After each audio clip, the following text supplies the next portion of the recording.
جماعة، هو احنا ازاي كنا بنشتري بلح الشام من بره وكان بيعجبنا؟ اسمعوا كده الصوت.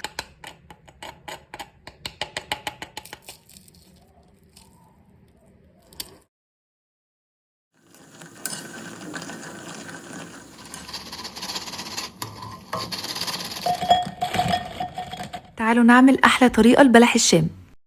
مبدئيا هحتاج ربع كوباية من الزيت، عليها كوباية كبيرة من المية، مية من الحنفية عادي. ضفت عليها نص معلقة كبيرة من السكر ورشة خفيفة جدا من الملح. هرفع بقى كل ده على النار لحد ما يغلي. بعد ما المية تغلي تماما هضيف عليها كوباية وربع من الدقيق ومعلقة كبيرة من سميد البسبوسة او دقيق السيمولينا. هقلبهم بقى كويس جدا مع بعض، وكل الكلام ده يكون على النار تكون عالية عادي. هقعد اقلب فيهم مش اقل من دقيقتين 3 على النار لحد ما يوصل للقوام اللي انتوا هتشوفوه ده.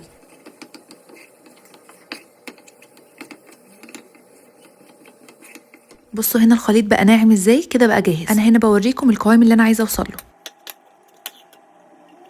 هطفي بقى النار وهنقله في بولة تانية عشان عايزاه يبرد، وهحاول كده اوزعه في البولة عشان يبرد بسرعة.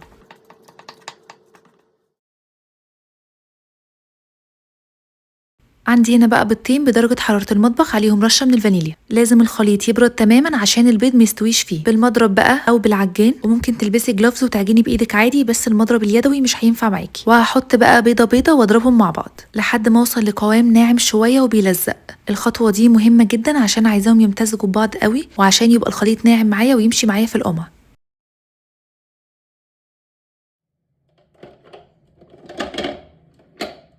بصوا بقى، ده القوام اللي انا عايزاه، عجينه ماسكه نفسها بس بتلزق وناعمه جدا. مهم قوي ان انا اوصل للقوام ده، لان القوام ده لو كان مش مظبوط مش هيطلع معايا في القمع.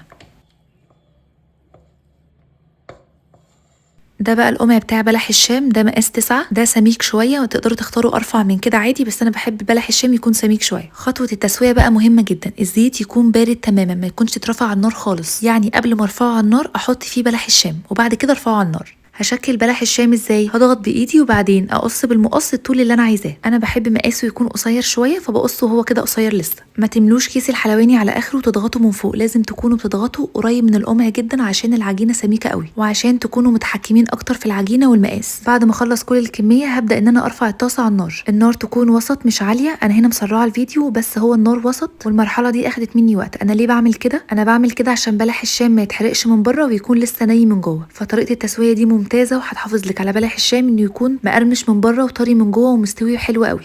بصوا انا هنا ما جيتش جنبه تماما، انا سايباه وهو طري كده، واول ما يبدا ان هو يطفو على الزيت من فوق ويمسك نفسه شويه هبدا ان انا اقلبه بالشوكه. هو في الاول بيكون في قاع الطاسه وبعد كده بيبدا ان هو يطفو على وش الزيت. عايزه اقول لكم بيطلع مقرمش جدا من بره ومن جوه طري ومستوي جدا. كمان مش بيشرب ولا نقطه زيت ولا بيشرب شربات كتير فبيطلع مسكر قوي، لا، وبيفضل مقرمش لوقت طويل جدا. كمان عايزه اقول لكم معلقه السميد مهمه جدا جدا في قرمشه بلح الشام. انا هنا بقلبه من وقت للتاني لحد ما ياخد لون جولدن موحد. ما تحاولوش تستعجلوا عليه في التسويه عشان يديكم لون من بره حلو وكمان يكون مستوي من جوه.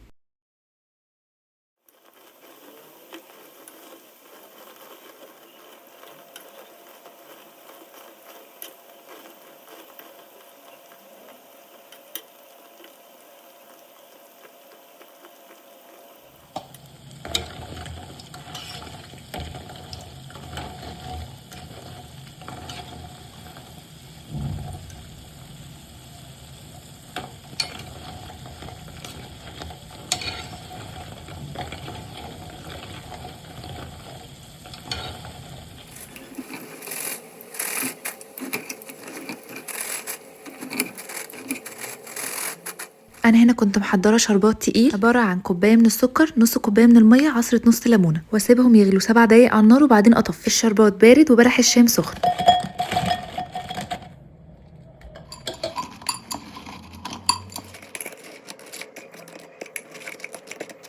شايفين حلو وبيلمع ازاي واخد لون حلو جدا؟ ما تحاولوش تغمقوه عن كده عشان ريحه البيض ما تظهرش فيه. اسمعوا كده القرمشه بتاعته.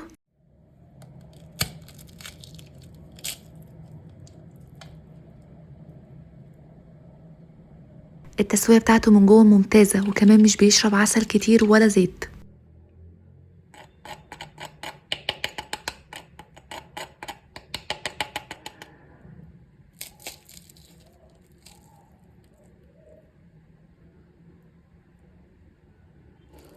شايفين مقرمش ازاي ومن جوه مستوي؟ كمان انا حشيت شويه بالكريم شانتيه، ضربت شويه كريم شانتيه خام عادي بدون سكر، اكتفيت بالسكر اللي موجود على بلح الشام، كمان بيبقى طعمه حلو قوي وسكره مظبوط جدا. الوصفه سهله جدا، جربوها وابعتولي تطبيقاتكم. مع السلامه.